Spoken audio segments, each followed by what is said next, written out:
안녕하세요. 크립토TV입니다.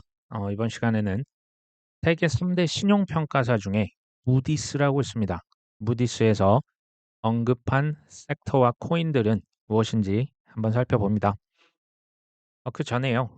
구글 클라우드에서 지원하는 블록체인을 한번 먼저 가져와 봤습니다. 구글 클라우드는 쉽게 그 인터넷에 저장 공간을 제공하는 그런 회사라 보시면 되겠죠.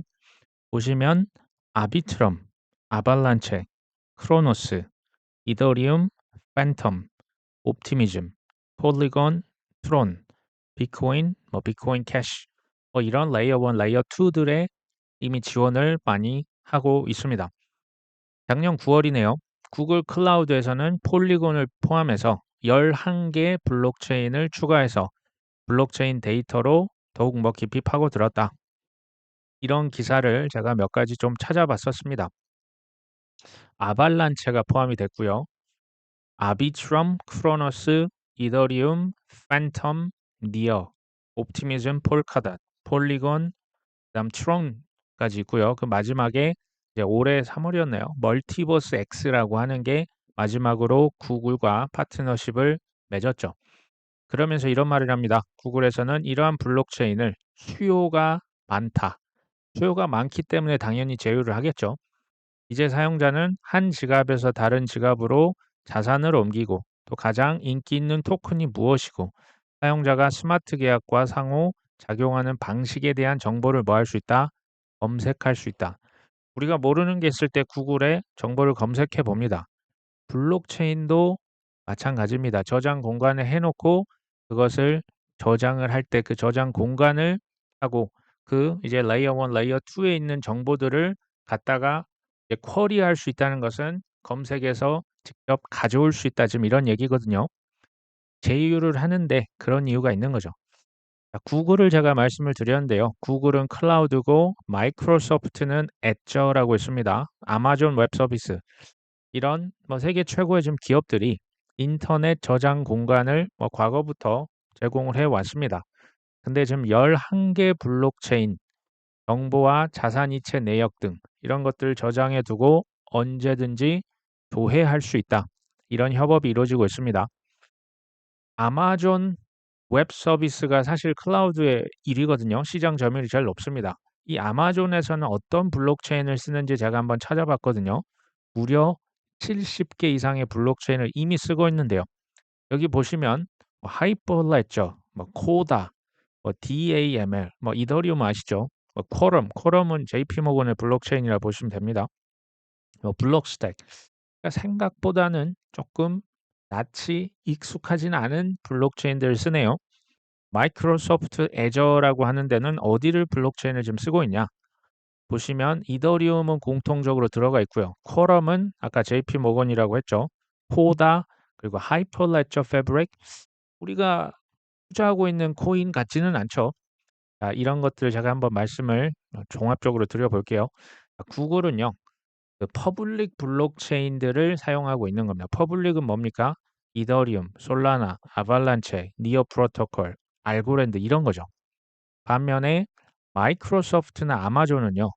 퍼블릭 블록체인이 아니라 주로 프라이빗 체인을 씁니다. 프라이빗이 하이퍼레저나 코다.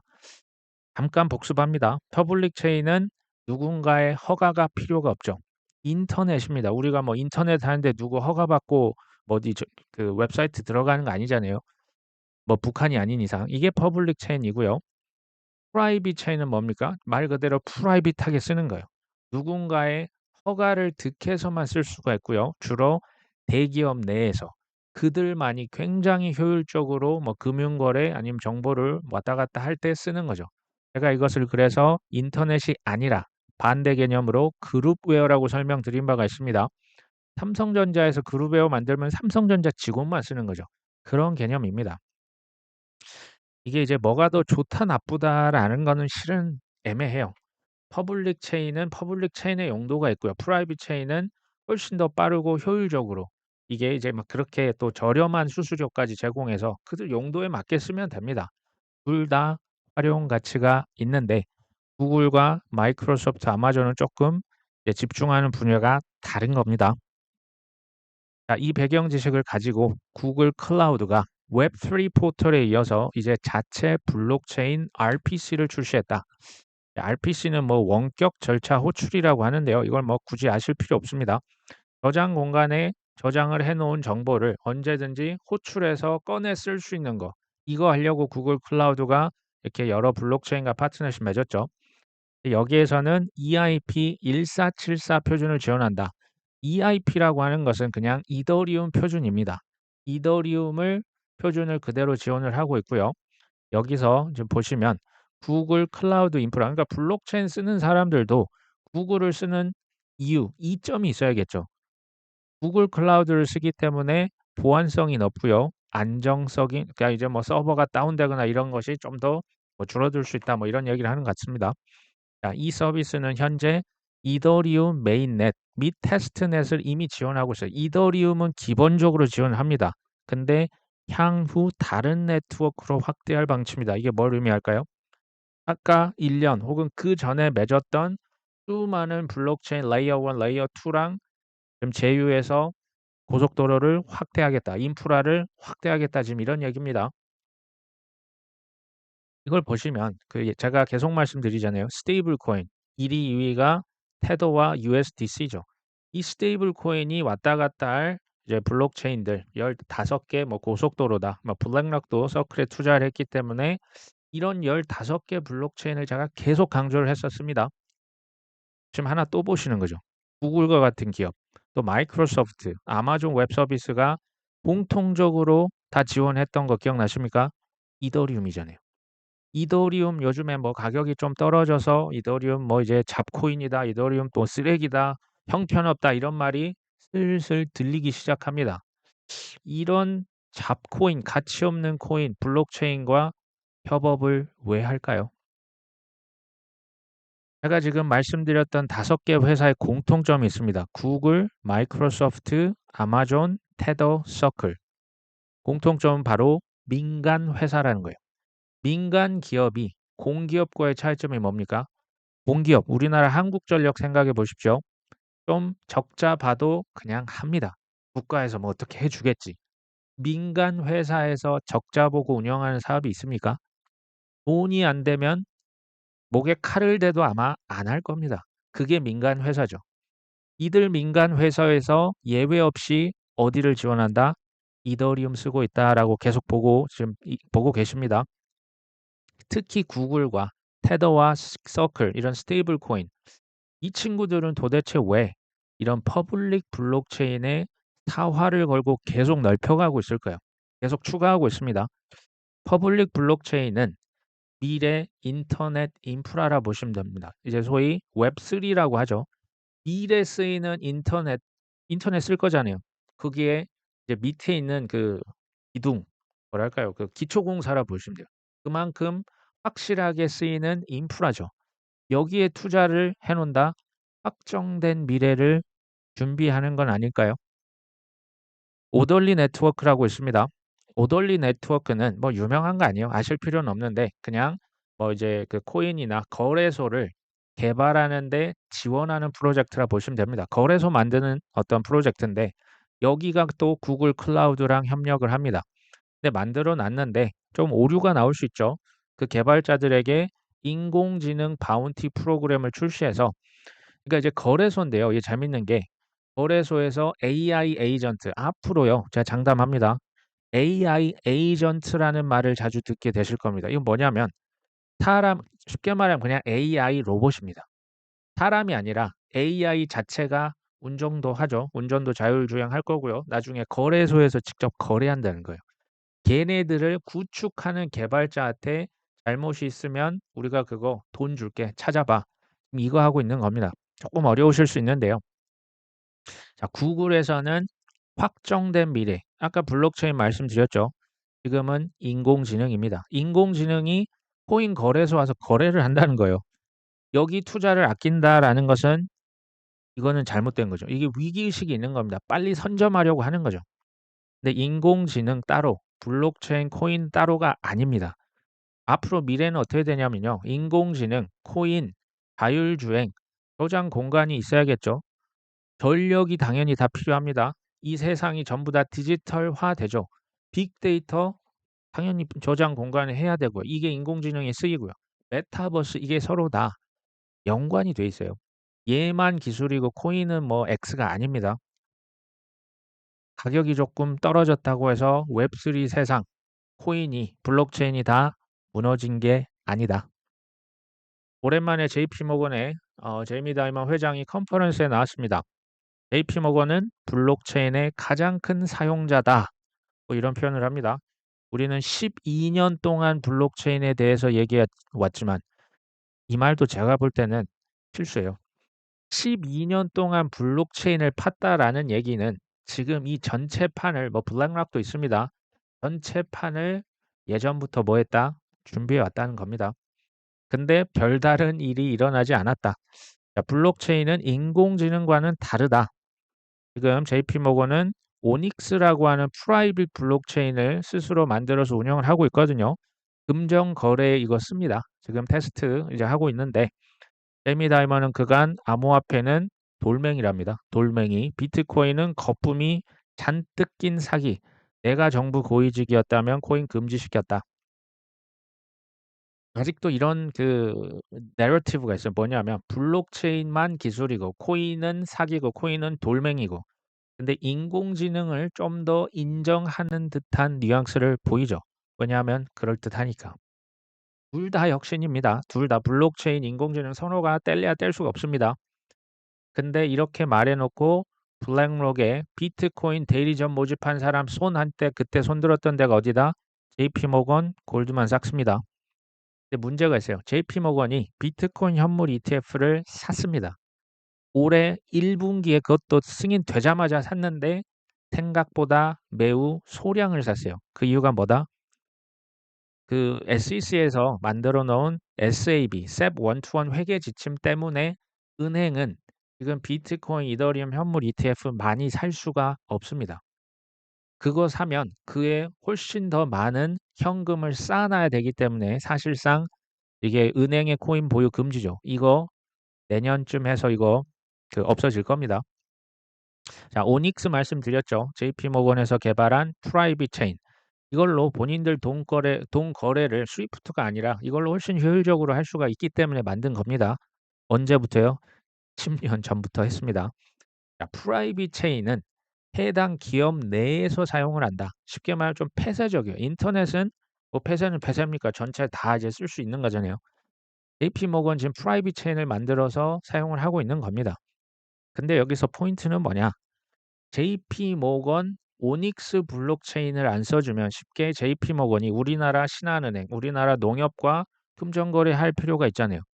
우리가 오닉스 씁니까? 우리 오닉스 안 쓰죠. 이러면 우리와 금전거래를 할 때는 오닉스를 못 쓰는 거예요. 무슨 얘기냐? 좋든지 싫든지 퍼블릭 블록체인을 써야만 합니다. 다른 나라, 다른 회사와 다른 개인들 간의 인터넷처럼 이 퍼블릭 블록체인을 사용할 수밖에 없어요. 이거 JP 모건 회장이 모르겠습니까? 알면서 이런 얘기 하고 있는 겁니다. 사실은 JP 모건은 컨센시스, 이더리움 개발 뭐 주식회사라 보시면 됩니다. 인프라 회사인데요. 컨센시스와 뒷단에서 조용히 딜을 해서 이거 영어 기사로 찾아보시면 그대로 나옵니다. 소송하다가 이게 밝혀진 거고요. 컨센시스의 지분 10%, 주식 10%를 JP모건이 불법으로 취득합니다. 물론 우리가 익숙한 의혹으로만 남아 있지만 컨센시스 전 직원들이 이 조셉 루빈과 JP모건 상대로 소송을 제기했기 때문에 왜냐하면 자기 지분을 그냥 그대로 다 뺏겨버렸기 때문에 그래서 밝혀졌습니다. 이더리움의 인프라, 핵심 인프라거든요. 그 지갑과 개발하는 그 인퓨라라고 하는 또 그 메타마스크 이거 많이 들고 있는 데가 어디다? JP 모건입니다. 비트와이즈 CIO 뭐 매트 호건 비트와이즈가요 2016년부터 이렇게 세워졌고요. 굉장히 업계 나름 잘 알려진 인사이기도 합니다. 재밌는 얘기를 하죠. 이더리움은 여전히 해결해야 될 몇 가지 과제가 있는데 또 투자자들이 외면을 받고 있다. 여전히 하지만 독보적인 위치를 차지하고 있고 굳이 비유를 하면 테크 업계, IT 업계의 최강자 마이크로소프트랑 비슷하다. 이런 발언을 합니다. 비트코인은 제도권 내에 무사히 안착을 했잖아요. 근데 이더리움은 아직 ETF의 스테이킹도 없고 또 디파이 생태계 연관성 등에 대한 SEC 조사를 받고 있다. 이러니 기관 투자자들이 이더리움 투자하겠습니까? 의도적이라고 계속 말씀드리죠. 또 솔라나 같은 아발란체 같은 뭐 니어 프로토콜 같은 경쟁 네트워크가 빠르게 입지를 확대하면서 안팎으로 지금 이더리움이 힘들다. 이거 팩트입니다. 가격이 비트코인 올해 들어서 비트코인 38%, 솔라나는 31% 상승했는데 이더리움은 그 자리에 딱 있는 거죠. 누가 좋아하겠습니까? 이 상황에서 수심이 식었다. 더군다나 뭐 베이스다, 아비트럼, 옵티미즘, 이더리움 레이어 2로 이제 거래량이 다 가면서 이더리움 네트워크는 비싸고 느리거든요. 그러니까 이거 수익 수수료도 4년 내 최저 수준에 도달했다. 이더리움을 지금 잘 쓰지 않고 있다라는 겁니다. 근데 결론은 이거예요. 블랙록이 머니마켓 펀드를 론칭할 때 뭘 썼다? 이더리움. 나이키가 웹3 플랫폼을 구축할 때 제일 먼저 선택 어디를 했다? 이더리움. 지금 현재 팩트입니다. 지금 말씀드린 게 팩트입니다. 디파이 자산, 탈중앙화 금융 60% 이상의 자산이 어디 위에 있다? 이더리움. 전체 스테이블 코인 발행량, 뭐 테더, USDC 다 합쳐서요. 절반 이상의 스테이블 코인이 지금 어디 위에서 발행돼 있다? 이더리움. 그래서 지금 결론이 이겁니다. 그럼에도 불구하고 이더리움은 주요 애플리케이션, 그러니까 1위 플랫폼이 맞고 지나치게 저평가되어 있는 것으로 보인다. 제가 계속 말씀을 드리죠. JP 모건이 아무리 기가 막힌 프라이빗 체인을 만들어도 다른 곳들과 호환성 있게 거래를 하고 뭐 자산 뭐 RWA 뭐 이거 자체를 하려면요. 무조건 퍼블릭 체인을 쓸 수밖에 없고요. 그 퍼블릭 체인의 지금 1위 플랫폼이 뭡니까? 여전히 이더리움은 맞습니다. 물론 뭐 나중에 솔라나가 치고 나올지 그거는 모르죠. 지금 이더리움 사라는 얘기가 아닙니다. 이더리움에 대한 정확한 정보를 저는 드리고자 할 뿐이죠. 자, 무디스 전 세계 3대 신용 평가사가 있습니다. 뭐냐? 무디스와 영국의 피치, 미국의 S&P 세 개입니다. 근데요, 보통 이제 회사 혹은 국가의 신용 평가를 내리거든요. 근데 저는 이게 이핀이라고 하는 거, 이게 이제 탈중앙화 피지컬 인프라스트럭처 네트워크, 이게 코인 웹3에서 쓰이는 그 인프라를 말합니다. 근데 기술 유망성이 있지만 구현하는 데는 아직 장애물이 존재한다. 솔직히요.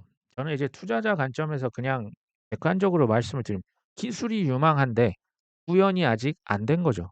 그럼 무슨 얘기일까요? 유망한 기술이 싸다는 걸 의미합니다. 어쨌든 한번 들어보십시오. 디핀이 기존 네트워크를 확장하고 혁신에 도움이 될 수 있다. 근데 규제가 불분명하다. 그다음에 이제 뭐 아직 상호 운용성이 잘 안 되고 사이버 보안 위험도 있고 좀 투자가 많이 필요할 것 같은데 그러니까 이제 소위 뭐 해킹당하면 끝나는 거 아니야? 이게 이제 광범위한 채택에 있어서 장애물로 작용하고 있다. 저는 굉장히 신선한 게 뭐냐면요. 제가 뭐 2014년부터 이 업계에 있으면서 무디스 같은 신용평가 기관이 비트코인도 아니라 블록체인도 아닙니다. 디파이도 아니고 지금 뭐다? 이핀이라고 하는 굉장히 니치한 그 섹터예요. 굉장히 작은 이런 대부분 이거 잘 몰라요. 디핀 요즘 우리 구독자분들만 아십니다. 여기에 대해서 보고서를 냈어요. 이게 저는 거의 뭐 감개무량 수준입니다. 디핀의 뭐 대표적인 코인들 제가 몇 개 가져와 봤는데요. 이제 소위 말하는 저장성, 파일코인, 아리브, 뭐 인터넷 컴퓨터 이게 인공지능으로도 분류가 되지만 렌더, 뭐 아카시 네트워크, 뭐 그래프, 또 뭐 이 헬리움, 아이오타 이건 또 이제 그 IoT 쪽이거든요. 쉽게 말하면 이거 보십시오. 이거 뭡니까? 잡코인 아닙니까? 지금 가격이 떨어져도 뭐 이렇게까지 떨어질 수 있나 싶은 코인들 지금 모아 놓은 거거든요. 근데 이게 유망하답니다. 정말 예전 같으면 이게 상상도 못 했던 일인데요. 여기서 제 퀘스천은 이겁니다. 무디스 같은 신용 평가 전 세계 3대 평가 회사에서 이런 잡코인에 왜 관심을 갖고 있을까? 저는 이게 좀 궁금합니다. 지금 트럼프 관련 뉴스가 계속 나와요. 제가 다시 말씀드리지만 저는 뭐 트럼프를 지지하고 해리스를 싫어하고 그 반대도 아니고요. 사실 별 뭐 미국에 관심은 없는데 코인의 소위 말하는 뒷단에 있는 엘리트들이 이 친구들을 자꾸 끌어들여서 뭔가를 합니다. 그래서 말씀을 드릴 뿐입니다. 재선을 성공하면 암호화폐 스타트업을 보호할 것이다. SEC의 변화를 가져올 것. 뭐 이전에 그 컨퍼런스에서 대통령 당선되는 첫날에 누굴 해고하겠다? 게리 갠슬러를 해고하겠다. 이거 너무 노골적이잖아요. 칭코인은 트럼프, CFTC죠. 반코인은 해리스. 뭐 지금 조 바이든도 마찬가지입니다. SEC. 그들의 프레임대로 제가 볼 때는 한치의 오차도 없이 착착착 진행이 되고 있습니다. 예를 들어볼까요? 또 이런 기사가 또 나와요. 계속 제가 말씀드릴 겁니다. 암호화폐 로비 그룹이 있습니다. Stand with Crypto라고 하는데요. 여기 이제 반코인 상원 후원에 경쟁자에게 후원을 합니다.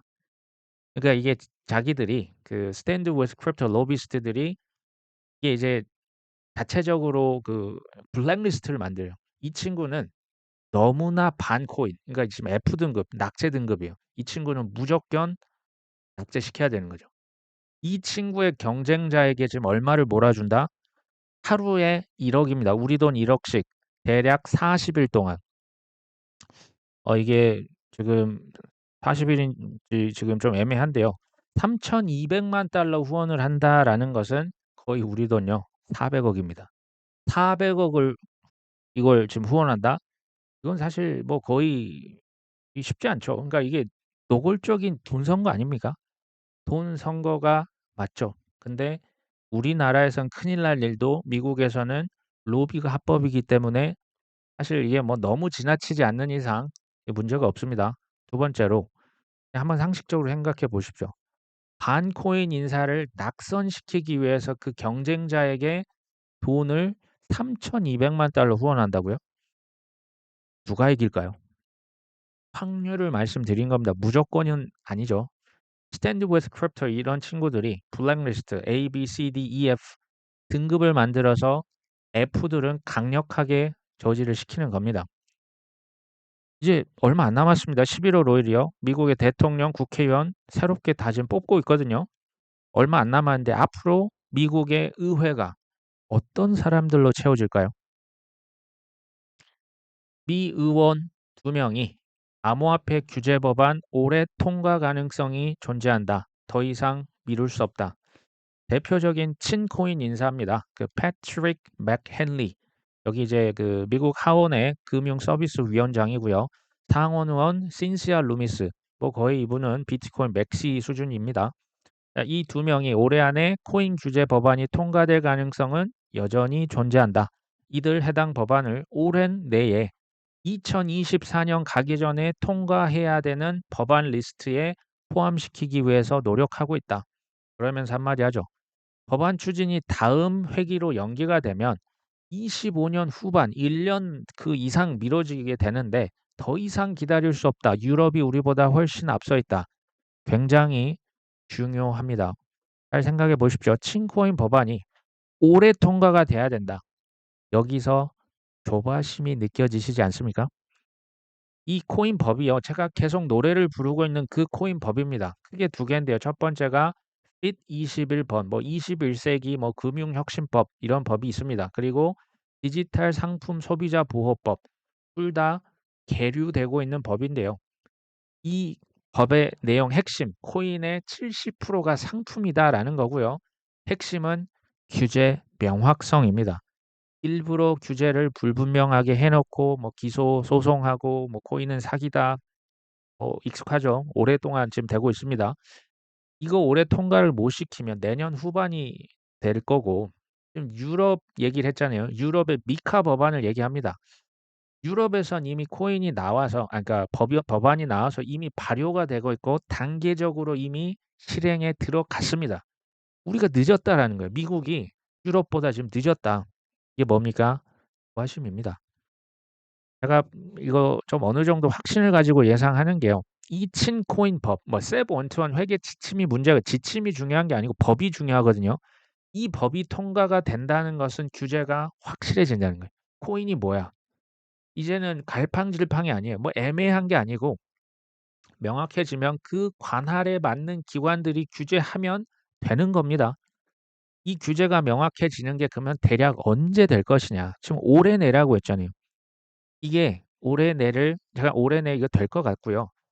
정확히 말하면 미국의 대선 또 총선 전후로 해서 이게 좀 지나서 친코인 의원이 친코인 혹시 모르죠. 친코인 대통령이 당선이 된다면 그 이후에 불장이 저는 시작될 가능성이 높다. 가능성입니다. 자, 레이어 제로 3억 달러 규모. 우리 돈 거의 4천억 원이 되거든요. 엑셀레이터 프로그램을 출시했다. 이게 이제 우리 구독자분이 한번 말씀을 해주셔서 최근에 오신 분들 간단히 말씀드립니다. 레이어 1은 고속도로입니다. 이제 디지털 이 코인 신세계에 고속도로 먼저 깔아야죠. 그래야 국가 경제가 발전하지 않습니까? 경부 고속도로처럼 레이어 1, 이더리움, 솔라나, 아발란체, 니어 이런 고속도로를 쫙 다 깔고요. 거기에 우리의 정보와 자산이 왔다 갔다 하게끔 지금 판이 돌아가고 있습니다. 레이어 2는 뭐다? 고속도로가 너무 막히는 거예요. 그러면 그 위에 고가도로 하나 띄우자는 거예요. 그러니까 고속도로 막히니까 그 위에다가 계속 뭔가를 얹히니까 교통량이 당연히 줄어들겠죠. 수수료도 낮아집니다. 그게 뭐다? 폴리곤, 아비트럼, 옵티미즘, 디케이싱크, 첼로 이런 게 레이어 2입니다. 레이어 제로는 뭡니까? 일단 이 힘든 시기 조정장에 무려 4천억 원을 투자받은 프로그램 레이어 제로입니다. 이건 이제 그 어떻게 보면 그 프로젝트 이름 자체가 레이어 제로인데요. 레이어 제로는 지금 여기 보시면 A16Z, 애니모카 브랜드, 그 다음에 프랭클린 템플턴 이 월가의 금융기관입니다. 페이팔 벤처스 막강한 투자자로부터 4천억 이렇게까지 투자를 받았다라는 건 뭘 의미합니까? 반드시 필요하다는 거예요. 레이어 제로는 고속도로, 경부고속도로, 영동고속도로, 호남고속도로 있잖아요. 고속도로 연결을 해주는 인터체인지. 당연히 체인이 고속도로가 호환이 돼야죠. 그래야 전 그 경제가 우리나라에 잘 그 차량도 왔다 갔다 하겠죠. 그게 이제 레이어 제로라고 보시면 됩니다. 레이어 제로, 레이어 1, 레이어 2, 요새 뭐 레이어 3도 나왔거든요. 어찌됐건 얘네들은 향후 웹3 시대에 하나라도 빠지면 안 돼요. 왜냐하면 전 자산, 모든 외환이 다 지금 블록체인 위에 올라가잖아요. 엄청난 인프라가 필요할 겁니다. 거기에 투자를 지금 하고 계신 겁니다. 포인트는 이거예요. 코인 가격이 조금 떨어졌다고 해서 웹3 신세계가 디지털 이 블록체인의 코인의 이 신세계가 다 무너진 게 아닙니다. 그렇다고 지금 뭐 무모한 이제 잘 모르는 채로 매수 매도 절대 추천하지 않습니다. 그러실 바에는 코인을 안 하시는 게 좋습니다. 너무나 가격 변동성이 크죠. 중요한 건 이게 뭔지를 아셔야 돼요. 뒷단에서 지금 무슨 일이 벌어지고 이제 앞에서는 코인은 사기다라고 해놓고 뒤에서 불법적으로 이상한 일을 하는 거 이거를 제가 보여드리려고 하는 거죠. 공부를 하시면 되고요.